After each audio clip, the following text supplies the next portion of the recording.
সন্ধ্যা হইলেই হয়েছে বাইরানের লেগা আমার পাড়া যেন বাইরাই থাকে। এই যে আমার মাও রেডি হয়েছে, এখন তো গাড়ি নিয়ে যাবো আমি অনেক দূর।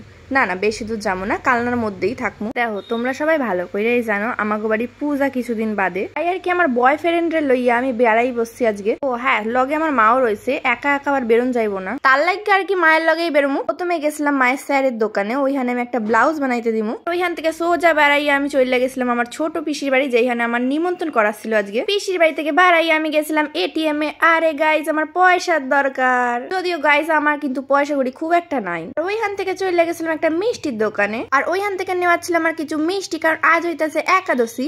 আমাকে বাড়ি আছে একটা ছোট্ট গোপাল। সেই সব কিছু কাম সাইড আমি চলে আসছি বাড়ি। তবে গাইজ আমার কিন্তু এখনো কাম শেষ হয় নাই। বাড়িতে কিছুক্ষণ বসে থাকার পর আমি গেছিলাম বাবারে আনতে। বাবা আইতেছে 1 মাস বাদে, আর অনেকক্ষণ ধৈর্য ধরার পর আইসে আমার বাবা। চলো গাইজ টাটা। কেমন লাগতেছে আমার গলাটা?